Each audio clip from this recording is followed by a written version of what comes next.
Hey YouTube, Ian from Big Rock Moto here. So the KTM 790 Adventure R, as I mentioned in one of my last videos, this bike is not perfect, and actually there's quite a few things that I don't like about it. Now they're not huge things, but we're going to talk about them today and talk about some potential fixes for these issues.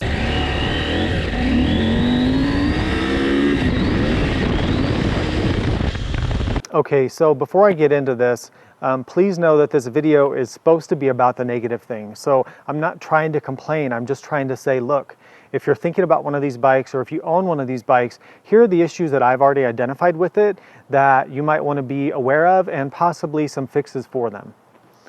So before you go down in the comments and say, oh, he's just a hater, he just complains about everything, that's what this video is about. So the first thing, and I talked about this in my review, is the wind buffeting. So a few things I want to say about the wind buffeting on the 790. So the bike does have quite a bit of wind buffeting. It's not the best designed fairing that I've ever ridden behind by a long shot. Now I'm going to have a separate video on addressing the buffeting, but basically it's going to boil down to how big of a rider you are, how tall you are, what seat you're using, what windshield setup you're using. There's two different positions on the windshield, and then there's things like this little lip you can add to try to address that or change the windshield. I'm going to have a whole separate video on that coming up, so subscribe if you haven't already. The buffeting is a bit of an issue. It does shake your helmet around. It's going to depend, again, on what bike you came from and kind of what your tolerance level is. Some people are going to ride it and say, oh, you know what, the wind flow feels fine to me. Other people are going to ride it and say, yeah, this buffeting's really bad, especially if you're coming off like a GS or more of a touring-oriented bike or something with really good windshield. Another gripe I kind of have is that I feel like for this price at $13,500, I feel like KTM is nickel and diming us a little bit on a few options. So for instance, the bike doesn't come standard with heated grips. I think it should just come with heated grips. Almost everyone I know puts heated grips on their bike, including me, and it just would have been nice to have that. Honestly, I probably would have paid a couple $100 more for the bike if it was just integrated into it and I didn't have to then go figuring out how I'm going to add it to the aftermarket. Also, you do have to pay extra to get the cruise control and the quick shifter.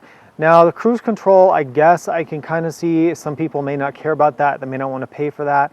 But the quick shifter, really, I mean, so many bikes now are coming standard with that, and it's kind of becoming ubiquitous, and I think it probably should have had that enabled from the factory. And from what I understand, there's not much to it. They just kind of change a setting in the computer, and boom, you have a quick shifter. So, I don't know, I feel like that should have just been standard. I felt a little bit cheated having to pay extra for that. But that being said, the quick shifter works great, the cruise control works great, and I'm super happy I paid the money for them.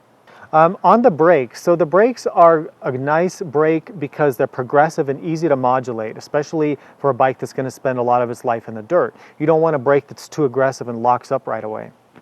But my complaint about the brakes, if it is a complaint, is that they didn't go with a Brembo brake. Now, I'm used to Brembo brakes from things like my BMW and other bikes, and I kind of wish I had that. They're using a KTM branded brake caliper. I don't even know who makes it. It's not that big of a deal, but it just would have been nice to see a higher end brake caliper and master cylinder and things like that on the bike. The fuel gauge. The fuel gauge is a complaint because the fuel gauge actually only starts registering when you've got below half a tank, and even then it seems to be hard to get a reading. The bike has to be upright for a certain amount of time, and even then the reading kind of goes in and out.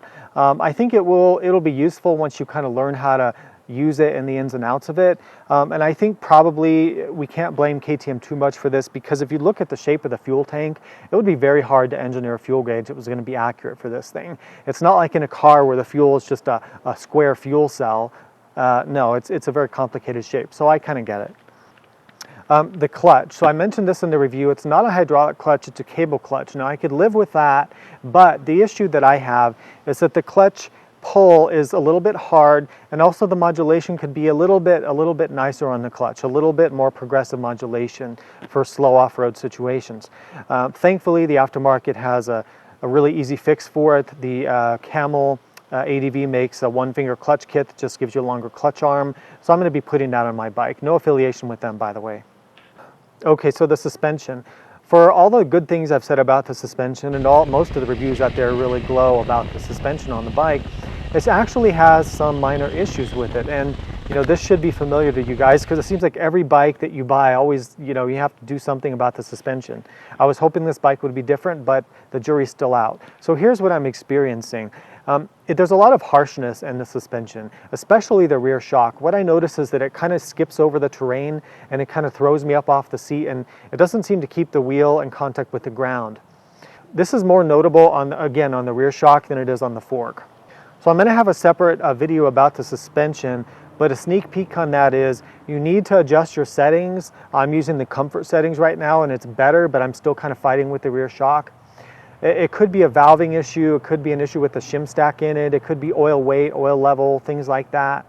The spring rate's actually about right for someone my weight, around 180, so I don't think it's a spring rate. But again, this bike is only got less than 500 miles. It's still breaking in. The suspension should break in more. So the jury's still out for me whether I'm going to have to revalve it or spend money, but hopefully not.